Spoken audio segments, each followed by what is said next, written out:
What's good, you guys? You know who it is, man. It's your boy, Mr. Relentless Lex, and I'm back with another video for today, man. I think it's like my 5th video today. I was on a ball today, you guys.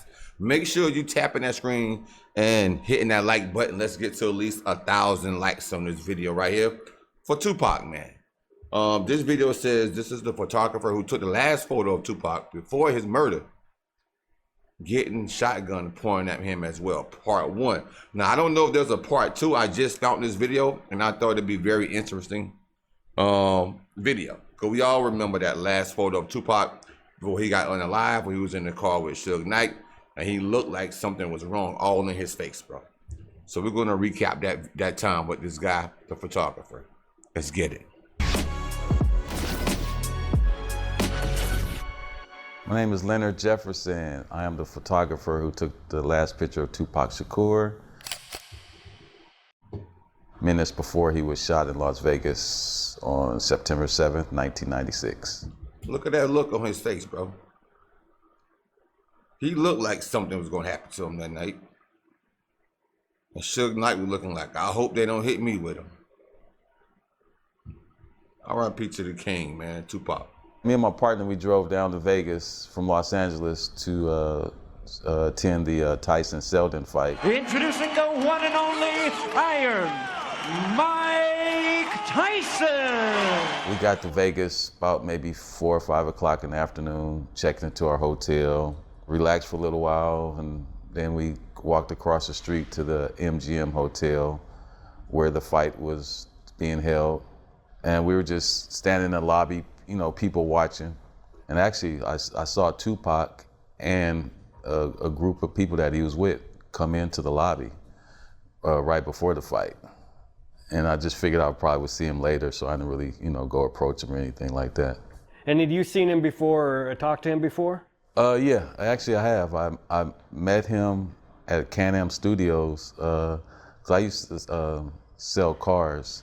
And a couple of people I know that worked for Death Row, I sold them a couple of cars, and I delivered them to Can-Am Studios, and they introduced me to him. I talked to him a couple of times at Can-Am Studios. We just talked about cars, and actually one time we talked about the Hummer that he was interested in getting.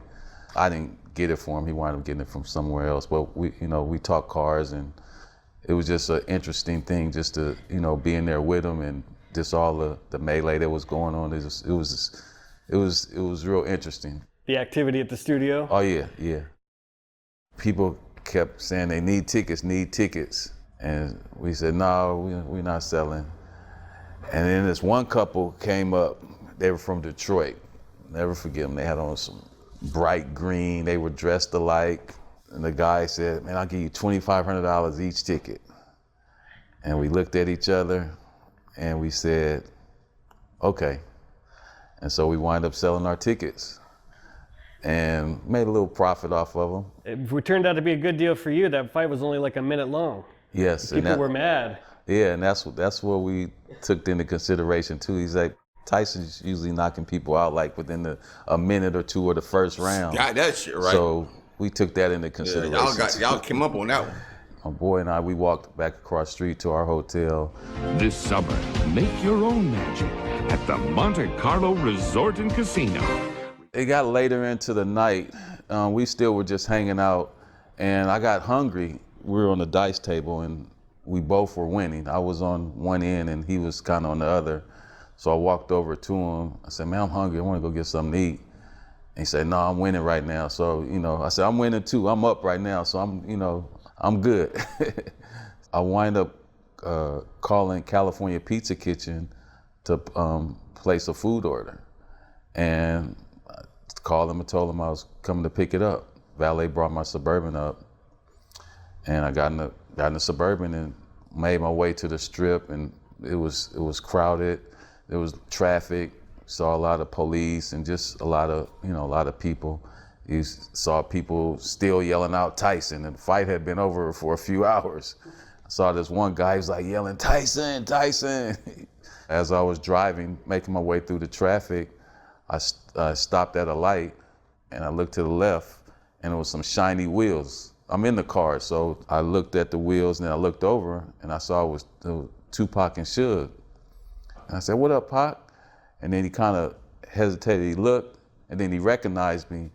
And he said, oh, what up, man? And then I said, hey, what's up, where you guys going? He said, we're going to the club. You should follow us.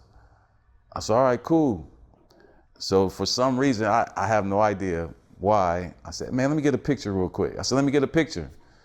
And I had my camera, I had a 35mm camera in my center console. So I grabbed the camera and I just, snapped the picture. Yeah, and I still have the camera that I took the picture with.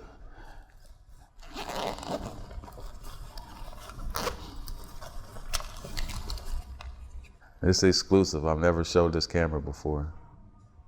A Nikon. Nikon 125.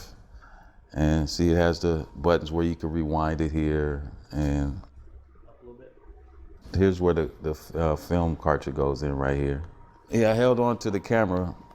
This is it. Well, I bet he could sell that camera right now. 125i. You get an ass of money. And then after I snapped the picture, the light changed green. They pulled off, and there was some other cars behind them that I recognized. It was like the BMW, and I think it was a Lexus. I just recognized them from being in LA. So I let them pass, and then I got behind them. So I was like 3 cars behind them. I got on the phone, and I was calling California Pizza Kitchen to cancel my food order. As I was on the phone with them, we made a right turn. And after we made the right turn, all I heard was pop, pop, pop. And I'm like looking around, and I didn't really see. I kind of like, because I didn't know where the shots were, if they were whatever. It sounded like gunshots. So I was just kind of like looking around. And then all of a sudden, I saw the guys in the cars that were in front of me run up towards the BMW. And so then all of a sudden you see like about 3 or 4 of the guys run up to the car. And then all of a sudden you see Suge make a big wide U-turn in the middle of the street. And now the guys are running back towards their cars. And then one of the guys, I don't know why, he ran and was trying to open my door.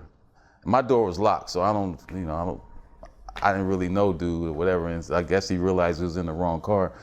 And then you see the cars take off, and then you see a Lexus. It was a green Lexus, SC400. I'm in the car, so I know the cars. I don't know, I just got into it, and I wind up making a U-turn and following behind them. And as we got back to the strip, there was traffic coming through, but Suge just ran through it. As he made the turn, he ran up on the curb. And if you see in the pictures, there were 2 flat tires on the passenger side. That was from him going up on that curb on the strip. So then it's 3 of us. We going through the intersection also, flying. And so then we get back to this one intersection, and he makes a left turn, and there's traffic. So he was stopped. And so the Lexus got into a turning lane, and out. Now I'm behind the Lexus. I'm directly behind the Lexus, which, what's the security? Frank Alexander. Yeah, Frank Alexander, yes. That's who was driving the Lexus. Yeah, and it was Kadada Jones's Yeah, car. It was her car, yeah. And now I see the bicycle cops rolling up. They're like, and then all of a sudden you see one of them throw the bike down, and he draws his gun. And now he's pointing it at the BMW. I hear out the window, Suge, my man, pocket shot. And you see the police. I couldn't really make out what he was saying. I think he was saying something about get out the car or something. And then all of a sudden you see Suge get out the car, and he lays on the ground. And then the cop runs up to him. Now Suge jumps up, and he runs over. Him and the cop goes over to the other side of the car, to the passenger side where Tupac is. And then while that is happening, another cop pulls up in a car, and he's on the wrong side of the street. He pulls up, and he pulls a gun on me. He said, freeze, don't move, put your hands on the steering wheel. And then all of a sudden the door opens and he's snatching me out the car, throws me on the ground. I say, hey, what's going on? What's up? And so while he puts me on the ground, now while I'm on the ground, he has me facing where all the action is. So I'm laying down, looking like this, and I see they open the door, they take Tupac out. Now he's on the ground. I see him, like they put him on the ground. And then now the ambulance shows up. But as the cops are, you know, searching me and, you know, and I'm telling I'm not with them, whatever, you know, I'm not with them. And then he was saying, well, we got witnesses saying that you're part of their entourage. I was like, no, I'm just here. I just pulled up to the United States. I just saw him. I just took a picture. And then he said, well, we have witnesses. He kept saying, we have witnesses saying that you were part of their entourage. Now the ambulance pulls up and I see the medics are, you know, tending to Tupac and Suge, and I saw that Suge had some blood coming down his head or whatever, and they were tending to that. And then I see him put Tupac on a gurney, and they put him into the back of the ambulance. And then Suge, he gets in, and then they drove off. And then the cops interviewed me, and I gave them my driver's license, you know, told them what I was doing, where I was staying at. And now the other cops are talking to the other guys that were there, because then now they pulled up the guys from the Outlaws. I learned that they were from the Outlaws. They talking to Mr. Alexander.